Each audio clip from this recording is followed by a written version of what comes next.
معرفت و صحابہ کتاب العمالی میں حدیث مبارکہ ہے.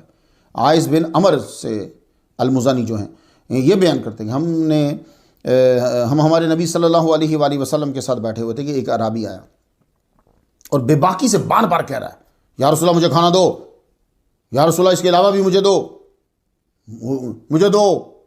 حضور صلی اللہ علیہ وآلہ وسلم اٹھے، گھر کی طرف بڑھے اور حجرے کی جو لکڑی ہیں نا وہ دروازہ جیسا ٹائپ کا ہوتا ہے نا، تو اب اس کی میں تشریح بیان کرنا کیسا دروازہ تھا، لیکن وہ لکڑیاں جو ہے وہ آپ پکڑ کر آپ نے چہرہ انور جو ہے وہ ان کی طرف کیا، صحابہ کی طرف، اور فرماتے ہیں کہ ذرا سن لیجیے والذی نفس محمد بیدہ، قسم ہے اس ذات کی جس کے قبضہ قدرت میں محمد کی جان ہے.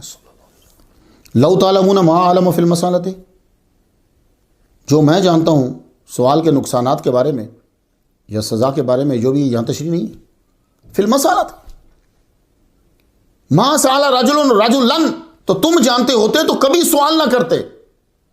حالانکہ اس رجل کے پاس، بندے کے پاس، لیلتن کا معنی یہاں رات کا کھانا کریں گے، صرف رات نہیں کریں گے، تو بیتہو کہ اتنا ہی کھانا ہوتا کہ بمشکل رات گزار سکتا کہ صبح پھر بھوک لگ جاتی شدید. فامر اللہ بطعام، حضور صلی اللہ علیہ وسلم نے پھر اس کے لیے کھانے کا حکم دیا. سامعین، قوت لا یموت کے ہوتے ہوئے جب بھیک مانگنے کی اجازت نہیں ہے تو ہزاروں لاکھوں روپے ہونے کے باوجود مانگنا کیسے حلال ہو گیا؟ اس حدیث کے پڑھنے کے بعد، سننے کے بعد بتاؤ حضور ان پیشہ ور بھکاریوں کو پسند کرتے ہوں گے؟ تو جب نہیں کرتے تو پھر تم کیوں کرتے؟ اب حضور صلی اللہ علیہ وآلہ وسلم اٹھ گئے. کھانا اس لیے دیا کہ میرے سرکار اعلیٰ مرتبے پہ سخاوت کی اعلیٰ مرتبے پہ فائز، لیکن حکم بتلا دیا پیشہ ور بھکاری کو خیرات دینا گناہ ہے. ان تمام حدیث کو پڑھنے کے بعد کچھ علماء نے یہ کہا ہے کہ پیشہ ور بھکاریوں کے لیے سخت نوید ہے، سزائیں ہیں قیامت کے دن، آگ کا عذاب ہے.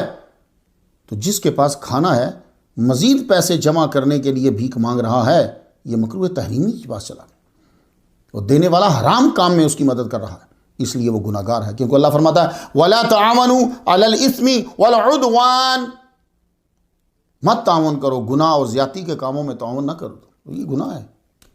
کسی کا حق مار رہا ہے وہ پیشہ ور بھکاری، غنی مرہ سوین ہونے کے باوجود وہ پیسے مانگ رہا ہے، نافرمانی وہ کر رہا ہے، اس کا یہ عمل اس کو دوزخ میں لے جا رہا ہے. کتنے زاویوں سے یہ کام برا ہے.